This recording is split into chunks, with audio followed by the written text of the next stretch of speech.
Sejumlah pasien dengan penyakit tak dikenal berdatangan ke Rumah Sakit Pusat Wuhan awal Desember 2019. Dr. Li Wenliang, dokter di rumah sakit, kemudian menyebarkan berita lewat sosial media bahwa para pasien menunjukkan gejala radang paru-paru akibat virus.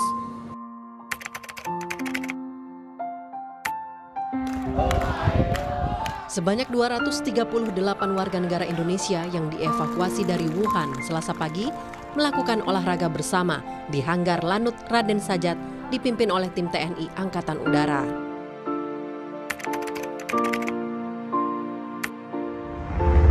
Siang ini 188 WNI kru kapal World Dream akan tiba di Pulau Sebaru. Pulau Sebaru pun telah dikosongkan dan hanya petugas yang berkepentingan saja yang boleh berada di Pulau Sebaru.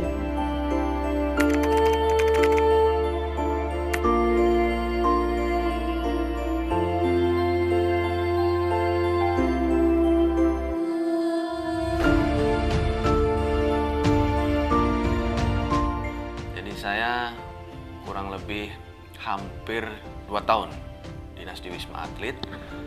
Saya masih ingat pada saat bulan Maret pertama kali COVID dilaporkan di Indonesia, dan tanggal 23 Maret 2020 Wisma Atlet dibuka, dan selang 2 minggu kemudian atas perintah Kapuskes TNI saya diminta sebagai Kepala Sekretariat Rumah Sakit Darurat COVID Wisma Atlet Kemayoran, dan saya berkolaborasi dengan rekan-rekan dari TNI, Polri, serta dari kementerian lembaga. Ada dari Kementerian Kesehatan, Kementerian BUMN, Kementerian PUPR, dan yang tidak kalah pentingnya adalah rekan-rekan dari relawan, baik itu relawan nakes maupun relawan non-nakes, yang jumlah mereka sangat banyak sekali, kurang lebih ada 3 ribuan.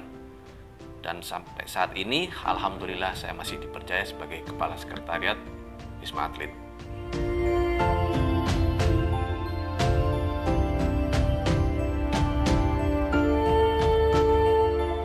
Yang tidak bisa saya lupakan adalah pada saat Wisma Atlet itu menerima lonjakan pasien pada saat bulan Juni, Juli sampai dengan Agustus, di mana pada saat itu kita menerima lebih dari 7.000 pasien.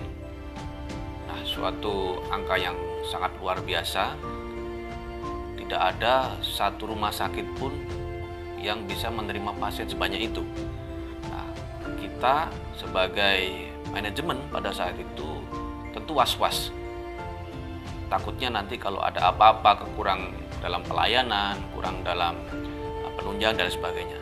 Namun demikian, alhamdulillah sampai dengan lonjakan itu berakhir, kita tidak ada halangan dalam pelayanan maupun dukungan pada pasien.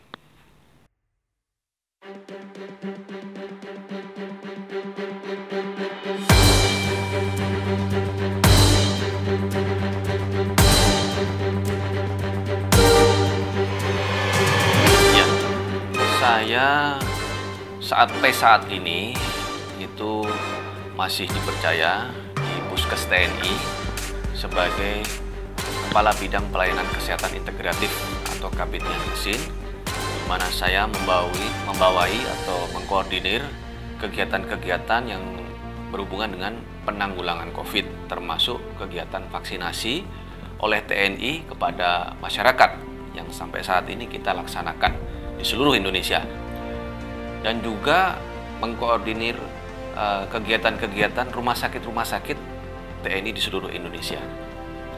Dan selain di Puskes TNI, saya juga masih dipercaya sebagai dosen tetap di Universitas Pertahanan, dan alhamdulillah saat ini saya juga sebagai Kepala Departemen Anatomi, selain juga sebagai dosen tetap bidang ilmu kedokteran militer.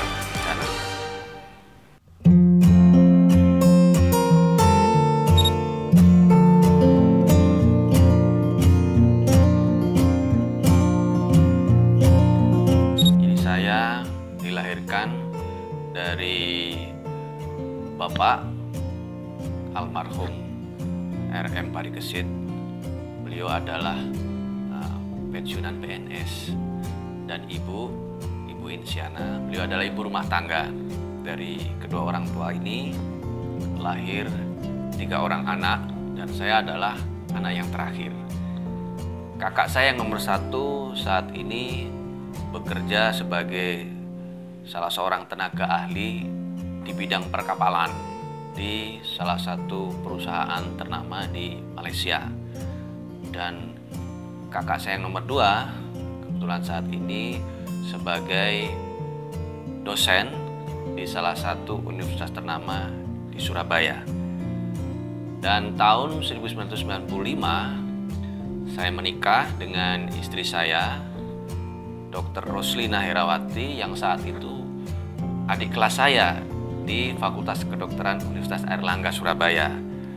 Dan sampai saat ini saya dikaruniai 2 orang anak, yang nomor 1 Dr. RM Yusuf Aji Samudra yang saat ini sedang internship di Kalimantan Timur, dan yang nomor 2 RM Lukman Adi Wiratama yang alhamdulillah saat ini pendidikan kedokteran gigi di Universitas Airlangga Surabaya. Dan dari anak yang nomor 1 ini sudah menikah dan sudah memiliki anak. Jadi saya sudah punya cucu.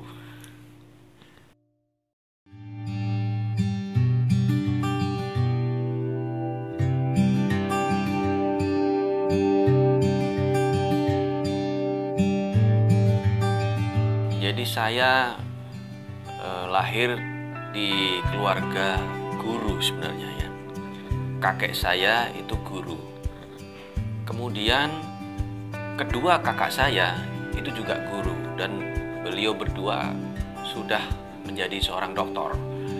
Itu sebagai motivasi awal saya.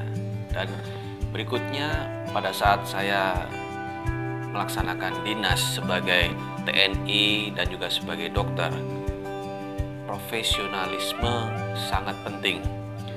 Pada saat saya beberapa kali ditugaskan di bencana-bencana, saya kemudian berpikir, kenapa kok tidak saya ngambil doktor di bidang bencana?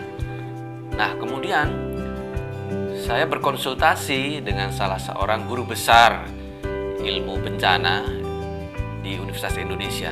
Oleh beliau, saya diarahkan untuk mengambil epidemiologi bidang kebencanaan. Nah, demikian.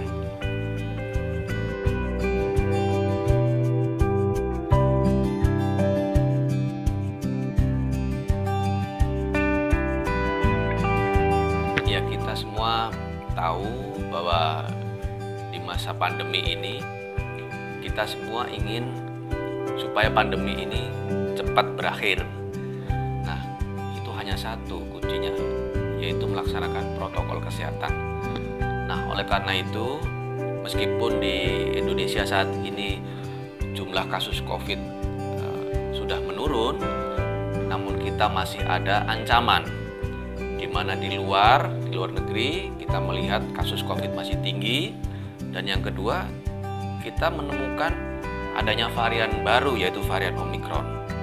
Untuk itu saya mengharapkan supaya kita tetap menjaga protokol kesehatan. Nah, protokol kesehatan itu datangnya dari diri kita sendiri, kemudian mari kita ajak keluarga kita dan seluruh masyarakat atau komunitas kita. Mudah-mudahan COVID segera berlalu.